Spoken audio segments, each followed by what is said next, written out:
First, we go to Israel, where the message is, stay strong, survive.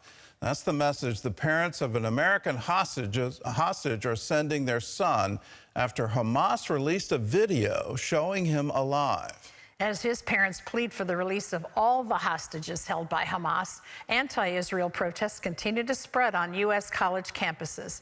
CBN's Chris Mitchell reports. Protesters clashing with police at the University of Texas as officers move in, arresting dozens. At USC, nearly 100 demonstrators were taken into custody. As the protests spread to more college campuses across America, Israeli Prime Minister Benjamin Netanyahu railed against the anti-Semitic and anti-American rioters. Anti-Semitic mobs have taken over leading universities. They call for the annihilation of Israel. They attack Jewish students. They attack Jewish faculty. When you listen to them, it's also because they say not only death to Israel, death to the Jews, but death to America. And this tells us that there's an anti-Semitic surge here that has terrible consequences. Netanyahu added a warning about this exponential rise in anti-Semitism. We have to stop anti-Semitism because anti-Semitism is the canary in the coal mine. It always precedes larger conflagrations that engulf the entire world. Speaker of the House Mike Johnson and several colleagues came to witness the upheaval at Columbia. He called on Columbia's president to resign if she can't get the campus under control immediately. As Speaker of the House, I am committing today that the Congress will not be silent as Jewish students are expected to run for their lives and stay home from their classes hiding in fear. Johnson also threatened to stop federal funds to universities that don't create a safe environment for Jewish students. Dr. Michael Widlansky, an alumnus of Columbia and Middle East analyst, told CBN News his former campus reminds him of Germany in the 1930s. It's Nazi Germany. It starts with delegitimizing somebody, trying to browbeat them into the ground, to scare them to staying in their holes, their huddles, their caves, so that they won't come out. It's the time that my father went through in Europe. His whole family was wiped out by Nazis. We know what Nazis can do. We know what this can lead to. The protesters call Israel an apartheid state and accuse the government of committing genocide in Gaza for its war on Hamas, after the terror group killed 1,200 Israelis on October 7th and still hold more than 100 hostages. Wednesday, Hamas released a propaganda video showing one of those still in captivity, American Hirsch Goldberg, Poland. In a video, his parents expressing relief to see their son alive and encouraging him to endure. Hirsch, if you can hear this, we heard your voice today for the first time in 201 days. And if you can hear us, I am telling you, we are telling you, we love you, stay strong, survive. Meanwhile, the UN is calling for an investigation into accusations of mass graves around Gaza hospitals that saw intense fighting recently. Israel released a statement that the claims are baseless.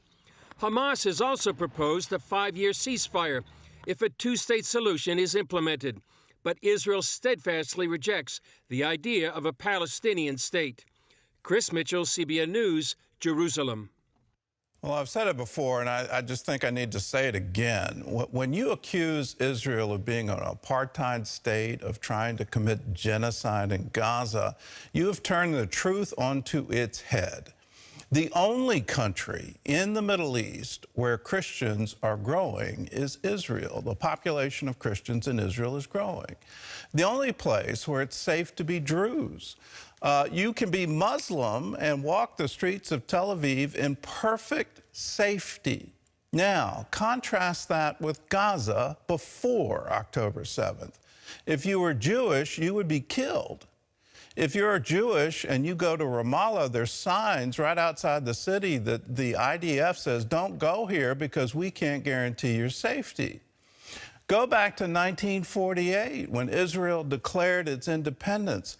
Suddenly, it became illegal to be Jewish and be in the Middle East. In Iraq, it was a capital crime to be Jewish. If you were discovered, you would be hung. What kind of apartheid state is that? You're not even allowed to exist. Now, the genocide is solely on the part of the Palestinians. When you hear the slogan, from the river to the sea, what that means is Israel needs to be wiped off the map and every Jew killed. That's genocide. What is happening in Gaza today is entirely because of Hamas. They attacked Israel. Israel is defending itself. If you care for the citizens of Gaza, if you care for the innocent children there, the entire pressure should be put on Hamas. Will you release all the hostages?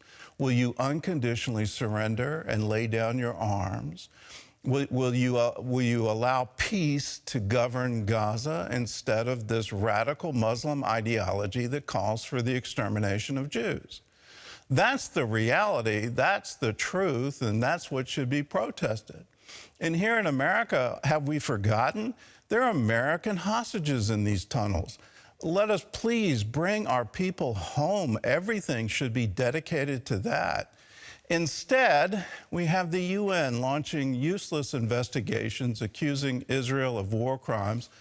Well, where's the investigation of Hamas? Where's the investigation of UNRWA, the UN relief agency that has been funding instruction in terrorism, had terrorists on their payroll? Where's that investigation? Where's the investigation of our own State Department that was reinstated funding for UNRWA? Do we not understand that that funding went into rockets and went into weapons so that Hamas could attack Israel? Let's put the truth back in place and stop this nonsense, because it is absolute nonsense. Well, later in the show, we're going to be speaking to a survivor of the October 7th attack. You'll have eyewitness testimony of what happened on that day.